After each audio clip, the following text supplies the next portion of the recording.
साथियों नमस्कार, कैसे हैं आप सभी। आज लंबे समय के बाद फेसबुक पर लाइव आना हुआ है। चूँकि मेरी फेसबुक की जो पुरानी दोनों आइडियाँ थीं वो बंद हो गई हैं किसी कारण के चलते, और उन्हीं आइडियों के बंद होने के कारण आज मैंने फेसबुक पे पेज बनाया है और मैं आपसे लाइव बातचीत कर रहा हूँ। यही मेरा फेसबुक का एकमात्र पेज है और अगर कोई भी आईडी दिखती है मेरे नाम से तो आप सभी से आग्रह है उस आईडी पे ना जुड़ें। मेरी केवल एकमात्र यही आईडी है। एक बार आप सभी लोग हाय हेलो कर दें तो मुझे समझ में आ जाएगा कि आप लोग जुड़ने लगे मुझसे, और थोड़ा सा इस लाइव वीडियो को शेयर कर दें ज़्यादा से ज़्यादा, तो पता चल सके कि जो और भी मेरे साथी थे पुराने, जो जिन लोगों को व्यक्तिगत मैं जानता हूं और आप लोग सब मुझे जानते हैं व्यक्तिगत, तो एक दूसरे से फिर एक बार जुड़ सकेंगे हम। चूँकि लंबा वक्त हो गया और लंबे वक्त के बाद आज मैं फेसबुक पर लाइव आया हूं। चूँकि साल भर पहले जब कोरोना काल था, जब हमने खूब लाइव आए एकदम और आप लोगों से बातचीत की, जवाब सवाल हुए, आप लोगों के भी मुद्दे को भी उठाए। कई ऐसे मुद्दे थे जो लोगों की परेशानियां थीं, और लॉकडाउन में भी उस समय जब लोग बाहर फंसे थे, मध्य प्रदेश के जो अन्य राज्यों में लोग फंसे हुए थे, उनकी भी मदद हमने इन सोशल मीडिया के माध्यम से लगातार की है। और चूँकि आज अब एक लंबे समय के बाद फेसबुक पे लाइव आना हुआ है, कोरोना का काल अब एक बार फिर कहर अपना बरपा रहा है पूरे मध्य प्रदेश में और पूरे देश भर में। लगातार आंकड़ों में बढ़ोतरी हो रही और इजाफा लगातार आंकड़ों में अब होता जा रहा है। फिर एक बार आंकड़ों में बढ़ोतरी हुई और मध्य प्रदेश सरकार ने शुक्रवार शाम 6 बजे से सोमवार सुबह 6 बजे तक एक बार फिर टोटल लॉकडाउन पूरे मध्य प्रदेश में लगा दिया गया है। इसमें सबसे खास बात देखने को ये मिली कि दमोह में इलेक्शन होने पर दमोह में लॉकडाउन नहीं लगाया गया। मध्य प्रदेश के सभी शहरी क्षेत्रों में 60 घंटे का लॉकडाउन लगा दिया गया है। शुक्रवार शाम 6 बजे से सोमवार सुबह 6 बजे तक ये टोटल लॉकडाउन प्रभावी रहेगा।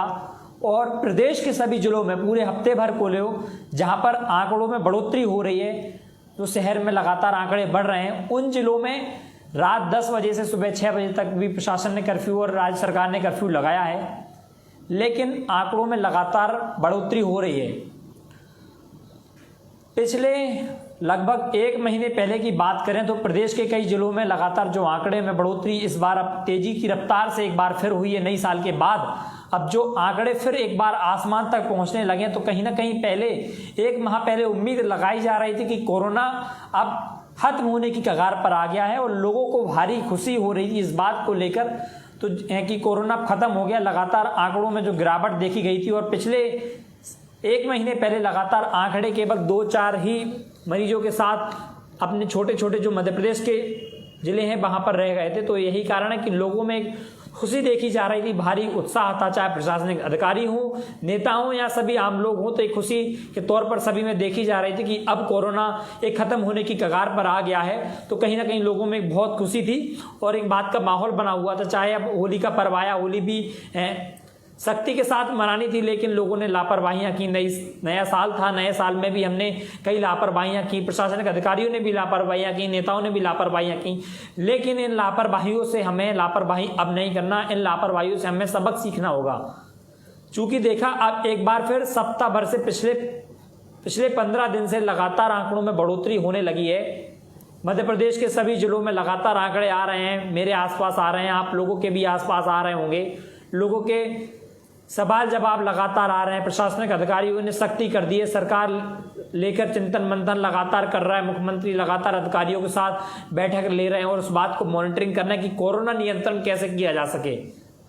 सभी प्रशासनिक अधिकारियों ने, चाहे आरटीओ विभाग ने, परिवहन विभाग ने, मध्य प्रदेश के जो अन्य राज्यों से बसों की आवाजाही थी मध्य प्रदेश में, वो पूरी तरह बंद कर दी गई है। और यही कारण है कि लगातार आंकड़ों में बढ़ोतरी हो रही है, जिसके चलते अब प्रशासन ने और सरकार ने निर्णय लेना पड़ा है। लगातार हमने पिछले 2 माह से लगातार लापरवाहियां कर रहे हैं आप लोग, हम सभी लापरवाहियां लगातार कर रहे हैं। मास्क को लेकर, सैनिटाइजर को लेकर, social distance, physical distance, market में हम लोग जाते हैं, बाजारों में जाते हैं तो जो कोविड के प्रोटोकॉल हैं उनका ध्यान नहीं दे रहे हम लोग, और यही कारण है कि हम लोग उनका ध्यान नहीं दे रहे हैं, जिसके कारण लगातार फिर संक्रमण अपने पैर पसारता जा रहा है। विपिन भाई का मैसेज आया, विपिन भाई हाय, रिंकू भाई हेलो, कुंवर दिनेश पटेल साहब हाय।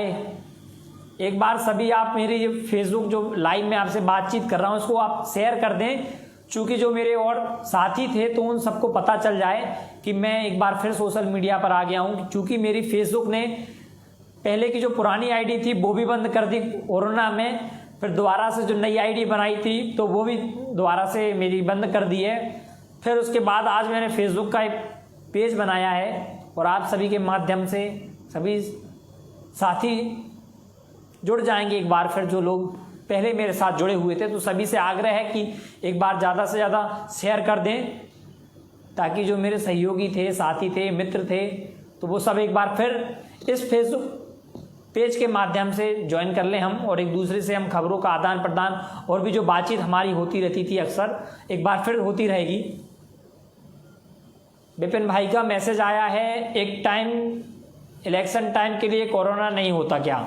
बिल्कुल विपिन भाई, आपका सवाल बिल्कुल ठीक है। इलेक्शन टाइम के लिए कोरोना नहीं होता, इसी को लेकर आज मैं इस फेसबुक लाइव पर मैं एक बार फिर आया हूं। चूंकि मध्य प्रदेश सरकार ने जिस तरह से निर्णय लिया है कि पूरे संपूर्ण मध्य प्रदेश में शहरी क्षेत्रों में शुक्रवार शाम 6 बजे से सोमवार तक का लॉकडाउन लगा दिया गया, लेकिन दमोह में इलेक्शन के चलते वहां पर लॉकडाउन नहीं लगाया गया, ना ही कोई सख्ती वहां पर देखी जा रही। और लगातार जिस तरह से दमोह की तस्वीरें सामने आ रही उनमें लगातार लापरवाहियां हो रही हैं।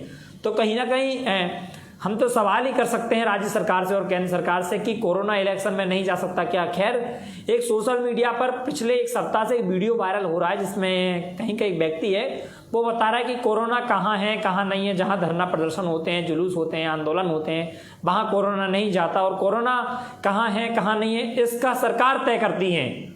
तो कहीं ना कहीं जिस तरह से मध्य प्रदेश में आज जो मुख्यमंत्री शिवराज सिंह जी ने निर्णय लिया है, तो उस निर्णय से बिल्कुल यही जाहिर होता है कि अब तो सरकार के ही हाथ में है कि कहाँ कोरोना है कहाँ नहीं है। ये तो बिल्कुल सरकार ही तय करती है कि मध्य प्रदेश के किन जिलों में कोरोना है और किन जिलों में कोरोना नहीं है। विनीत मिश्रा जी कह रहे हैं कोरोना की गाइडलाइन से अछूता दमोह। बिल्कुल विनीत जी, आपका भी बिल्कुल प्रश्न यही है, और यही चिंता का विषय पूरे मध्य प्रदेश वासियों को लेकर बना हुआ है, क्योंकि मध्य प्रदेश के जो लोग हैं लगातार इस बात को लेकर कह रहे हैं और इस बात का सोशल मीडिया के माध्यम से अपनी आवाज़ उठा रहे हैं कि सरकार को अगर निर्णय लेना चाहिए तो एक जिले से दुर्व्यवहार क्यों कर रहे हैं ऐसा। अगर व्यवहार किया जाए तो जहां संक्रमितों की संख्या एक साथ लगातार बढ़ रही है पूरे प्रदेश भर में और देश भर में, तो सभी जिलों के साथ अलग अलग दुर्व्यवहार यहाँ क्यों किया जा रहा है? क्या दमोह में कोरोना नहीं आ रहा? ये बड़े सवाल हैं। खैर, हम लोग तो इस बात को लेकर मुद्दा ही उठा सकते हैं, बातचीत कर सकते हैं आप लोगों से, लेकिन ये कहाँ है कोरोना कहाँ नहीं है, इस चीज़ को तो सरकार ही तय कर रही है। जो वीडियो के माध्यम से पता चला है सोशल मीडिया से, वो बिल्कुल ठीक है, क्योंकि इस बात को लेकर लगातार जगदीश भाई हाय, विपिन भाई हाय, और कोई साथियों का अगर कोई सवाल हो जो मन में है लंबे समय से उसको उठा नहीं पा रहे, तो एक बार आप लोग सवाल करें ना। पहले जिस तरह से सवाल आप लोग करते थे तो भारी अच्छा लगता था कि आप लोगों के साथ में बातचीत करता था। अगर फेसबुक पर रिक्वेस्ट का ऑप्शन आ रहा हो तो आप मुझे रिक्वेस्ट भी भेज सकते हैं, जिसमें हम लोग 1 to 1 एक बार बातचीत कर सकते हैं, जैसे पहले किया करते थे। अब लंबे समय के बाद फिर एक बार फेसबुक पे लाइव आना हुआ है। लगभग सभी साथी मुझे जानते ही होंगे, जो नहीं जानते हैं तो थोड़ा सा मेरी प्रोफाइल देख लीजिए। आप लोगों के क्षेत्र ग्वालियर से मैं हूँ। जगदीश भाई का सवाल है, निर्वाचन आयोग लेना वहाँ का फैसला दमोह में। बिल्कुल जगदीश भाई, आपका सवाल ठीक है, निर्वाचन को इस ओर ध्यान देना चाहिए। और जिस तरह से मैं सबसे बड़ा एक महत्वपूर्ण बात आपसे यहाँ बताना चाहूँगा, जिस तरह से राज्य सरकार और केंद्र सरकार लगातार डिजिटल भारत को लेकर मॉनिटरिंग करने की बात कर रहे हैं। प्रधानमंत्री नरेंद्र मोदी कर रहे हैं कि मेरा देश डिजिटल हो गया है, डिजिटल हर चीज़ पर फोकस दिया जा रहा है। और लगातार कोरोना काल में हमने देखा, चाहे ऑनलाइन ऑर्डर की भोजन की व्यवस्था देखो तो ऑनलाइन हम लोग ऑर्डर करते हैं, चाहे ऑनलाइन खरीदारी की व्यवस्था की बात करो तो हम ऑनलाइन लगातार ऑर्डर करें। तो इलेक्शन को लेकर भी कहीं ना कहीं अब सवाल खड़े हो रहे हैं कि कहीं ना कहीं निर्वाचन आयोग को भी सख्ती करना चाहिए और एक कुछ इस तरह का एक नियम बनाना चाहिए जिस तरह से जो प्रक्रिया है वो ऑनलाइन हो सके। तो कहीं ना कहीं इसको लेकर भी चिंता मंथन है और इस समय हो सकता है कि निर्वाचन भी इस पर कुछ निर्णय लेना चाहिए। फिलहाल अपन निर्वाचन के किसी भी काम में अपना हस्तक्षेप नहीं करेंगे, लेकिन फिलहाल केंद्र सरकार को या राज्य सरकार ने जो नियम बनाए हैं वो नियम अलग अलग नहीं होना चाहिए। सभी राज्यों के लिए लगभग एक ही नियम होना चाहिए और लगभग सभी मध्य प्रदेश के और देश के जो ज़िले हैं वहाँ के लिए भी एक नियम लगभग एक ही होना चाहिए, क्योंकि अलग अलग लोगों से अलग अलग दुर्व्यवहार किया जा रहा है। शहरी क्षेत्रों में देखा जा रहा है, ग्रामीण क्षेत्रों में कुछ अलग है, और शहरी क्षेत्रों में देखा जा रहा है कि एक तरफ कार्रवाइयाँ की जा रही हैं तो दूसरी तरफ शांति का माहौल बना हुआ है। तो कहीं ना कहीं जो व्यापारी हैं और आम लोग हैं वो भी इस बात को लेकर विरोध कर रहे हैं कि प्रशासन और सरकार अगर कर रही तो दुर्व्यवहार क्यों कर रही है। सभी से कहीं ना कहीं एक जैसा व्यवहार होना चाहिए बिल्कुल लगातार।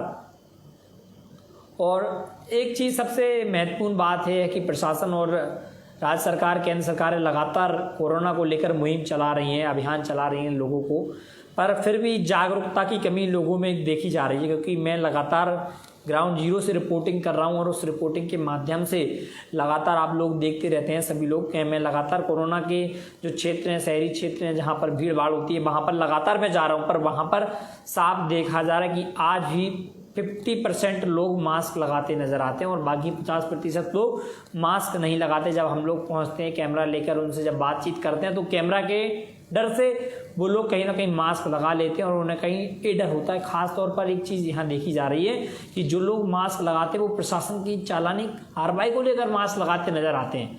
कई लोगों से मैं बातचीत करता हूँ कि भाई साहब, वो लोग कहते हैं साहब कि अभी प्रशासन 200 का चालान काट देगा, 100 का चालान काट देगा, हमें कोरोना का डर नहीं है, कोरोना है नहीं। तो कहीं ना कहीं आम लोगों को एक नियंत्रण को लेकर जिस तरह से मुहिम राज्य सरकार, केंद्र सरकार, प्रशासन लगातार चला रहा है, उसमें हमें भी एक भागीदारी अपनी निभाना चाहिए। हरिओम भाई कह रहे हैं लॉकडाउन आगे बढ़ सकता है क्या? बिल्कुल हरिओम भाई, लॉकडाउन आगे बढ़ने की संभावना है। मुख्यमंत्री लगातार पिछले एक सप्ताह से बयान देते आ रहे हैं कि मेरी मध्य प्रदेश में लॉकडाउन लगाने की मंशा नहीं है, लेकिन उन्हीं मुख्यमंत्री जी ने आज अपना बयान दिया है और मध्य प्रदेश में शुक्रवार शाम 6 बजे से सोमवार सुबह 6 बजे तक यानी कि 60 घंटे का लॉकडाउन लगाया है। और यही कारण है कि लगातार संक्रमितों की संख्या बढ़ रही है, उसके चलते निर्णय लिया गया है और लगातार आंकड़ों में इजाफा हो रहा है। मध्य प्रदेश के सभी जिलों में इजाफा हो रहा है, लगातार बढ़ोतरी हो रही है। आप लोग के आसपास के शहरी क्षेत्रों में, चाहे ग्रामीण क्षेत्रों, अब तो कोरोना का जो दस्तक है वो ग्रामीण क्षेत्रों में पहुंच गया है। लेकिन वैक्सीनेशन को लेकर मैं एक बात यहाँ पर आपसे ज़रूर कहूँगा, जिस तरह से प्रशासन मुहिम चला रहा है, 45 वर्ष के जो लोगों को वैक्सीन लगाने की समझाइश दी जा रही है, तो हम सभी को वैक्सीन में लगवाना चाहिए और महत्वपूर्ण योगदान देना चाहिए। यहाँ पर लोगों में एक डर और भय बना हुआ है कोवैक्सीन को लेकर, और 2 तरह की वैक्सीन है, उनको लेकर लोगों में डर बना हुआ है कि कौन सी, तो दोनों ही वैक्सीन ठीक हैं।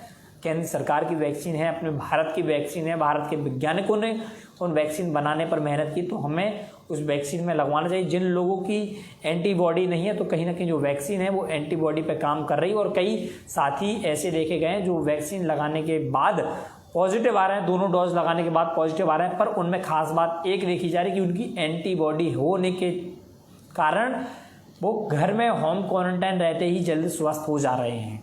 तो ये सबसे अच्छी चीज़ है हम लोगों के लिए, इसलिए वैक्सीनेशन में महत्वपूर्ण योगदान देना चाहिए। आसपास के जो लोग हैं 45 साल से ऊपर के, आप लोगों को अवेयरनेस करना चाहिए। घर में माता पिता हैं, बुजुर्ग हैं, तो उन लोगों को वैक्सीन सेंटर ले जाना चाहिए और वहाँ पर वैक्सीन ज़्यादा से ज़्यादा लगवाएं और सरकार के इस मुहिम में, टीकाकरण अभियान में अपना योगदान दें। अनमोल भाई कह रहे हैं महंगाई घटाओ, सरकार से बोलो। अनमोल भाई, लगातार पिछले 2 माह से इसको लेकर हम लगातार जो है खबरें प्रकाशित कर रहे हैं, लगातार केंद्र सरकार, राज्य सरकार को जगाने का प्रयास कर रहे हैं। इसको लेकर तमाम राजनीतिक संगठन, सामाजिक संगठन विरोध किया, प्रदर्शन किया, एक तरफ किसान आंदोलन भी चल रहा है। कहीं ना कहीं अब जिस तरह से सरकार जो निर्णय ले रही है, सरकार अपने निर्णय ही पर अड़ी है।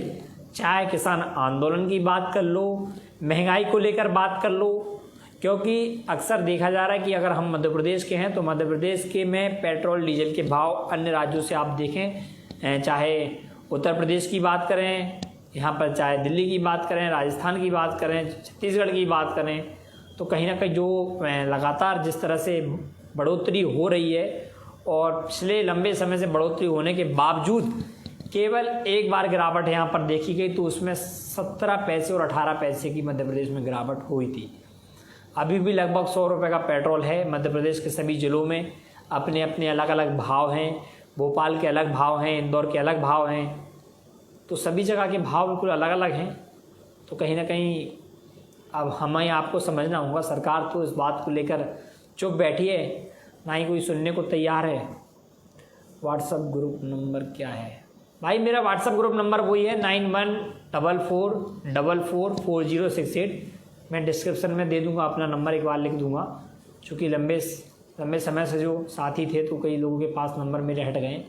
नंबर मेरा वही पुराना नंबर है और आप सभी लोग जुड़े, मुझे अच्छा लगा। एक बार मेरा फेसबुक लाइव अगर आप सभी देख रहे हैं, जितने भी साथी, एक बार शेयर कर देंगे तो जो मेरे और साथी थे पुराने जो छूट गए हैं तो वो सभी एक बार फिर जुड़ जाएंगे। चूँकि आज ही नया पेज बनाया है, मैं कल बनाया था, माफ़ कीजिएगा, तो आज से मैंने इसको पर एक्टिव हुआ हूँ, पोस्ट वगैरह डालना स्टार्ट किया है। आज से लाइव पहली बार आया हूँ और यही बताने के लिए मैं सब कहा था कि कोरोना पे बातचीत भी हो जाए और सभी साथियों को एक बार बता दूं कि मेरा केवल एकमात्र फेसबुक पेज यही है, मेरी कोई फेसबुक पे आईडी नहीं है, मेरा केवल एकमात्र पेज है यही। तो सभी साथी यहीं जुड़ें और कोशिश करें मेरे एक ही पेज पे यहाँ जुड़ें और सभी ज़्यादा से ज़्यादा लाइक फॉलो करें, तो एक बार फिर मैं अपनी आवाज़ आप सब तक पहुँचा सकूँगा और आप लोगों की जो आवाज़ है उन सबको मैं आवाज़ बना के अपने माध्यम से और आप लोगों के सहयोग से सरकार तक पहुंचाता रहूंगा।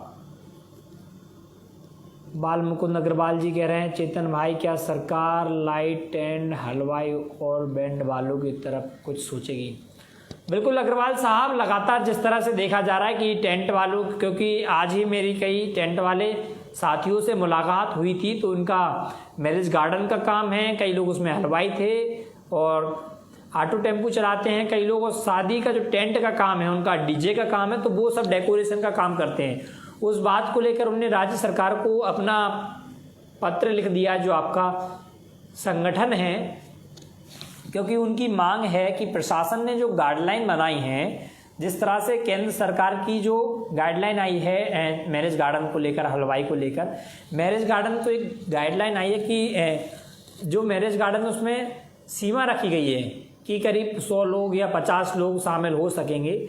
लेकिन उनकी मांग ये है कि अगर किसी का बड़ा मैरिज गार्डन है जिसमें करीब 1000 लोग शामिल हो सकते हैं और किसी का छोटा मैरिज गार्डन है जिसमें करीब 100-200 लोग शामिल हो सकते हैं, किसी का बंद हॉल है जिसमें करीब 50 लोग शामिल हो सकते हैं, या किसी का बंद हॉल बड़ा है जिसमें हज़ारों लोग शामिल हो सकते हैं, तो उनकी मांग ये है कि सरकार एक गाइडलाइन ऐसी बना दे जिसमें अगर किसी की 1000 लोगों की संख्या में लोग आ सकते हैं, प्रवेश कर सकते हैं, तो उनको करीब 20% या 50%, 500 लोगों की अनुमति दी जाए। तो बाकायदा उन लोगों का कहना ये भी था साथ में कि वो लोग एक लिस्ट तैयार करेंगे, सैनिटाइजर की व्यवस्था, मास्क की व्यवस्था और नाम लिखने की, और केवल सब लोगों की स्क्रीनिंग की जाएगी। उसके बाद ही मैरिज गार्डन में, चाहे खुले गार्डन हो या बंद हॉल हो, तो उनमें उसकी अनुमति दी जाएगी और जिसका भी अगर टेम्परेचर जाना था तो उनकी जांच भी करवाई जाएगी। तो ऐसा उन लोगों का कहना था। खैर, मैं उनकी बात से बिल्कुल सहमत हूँ। जिस तरह से लंबे समय से मैं भी ऐसे साथियों के साथ जुड़ा हुआ हूँ, हलवाई हूँ, चाहे रेस्टोरेंट के मालिक हों या मैरिज गार्डन के मालिक हों या अन्य लोग हों, तो मैं भी ऐसे साथियों के साथ जुड़ा हूँ जो लंबे समय से बहुत परेशान चल रहे हैं। जैसे आपने बताया कि लाइट टेंट और हलवाई वाले, तो आप लोग ऐसे हैं कि आप लोगों के साथ 5-6 लोग और जुड़े होते हैं, कर्मचारी, उनका भी घर परिवार चलता है, साल भर का भरण पोषण आप लोगों के साथ ही उनका केवल ऐसी बार होता है कि जब विवाह की सारक आती है, शादियों का सीजन आता है, तो काम अक्सर उसी समय होते हैं ज़्यादा। तो कहीं ना कहीं सरकार को लेकर पत्र लिखा और इस बात को लेकर सरकार को और जिला प्रशासनों को मंथन और चिंतन करना चाहिए और आप लोगों का सोचना चाहिए। और हम आप लोगों की आवाज़ लगातार उठाते रहेंगे। मैं लगातार आप लोगों के साथ हूँ, आप लोगों की आवाज़ लगातार उठाता रहूँगा। अगर किसी साथी का कोई और सवाल हो तो एक बार पूछ लीजिएगा, क्योंकि समय अधिक हो गया है, बहुत समय से बातचीत कर रहे हैं हम। और आप सभी से आग्रह है, आप मुझे देखें तो फेसबुक पेज को लाइक जरूर कर लीजिएगा।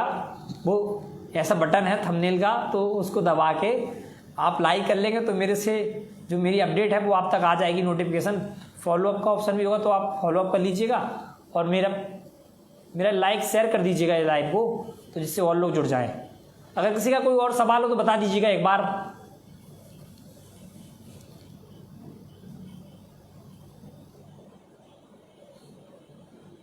मैं एक व्हाट्सएप ग्रुप बना लूँगा, उसमें आप सभी लोगों को जोड़ दूंगा, तो हम लोग उससे बातचीत करते रहेंगे।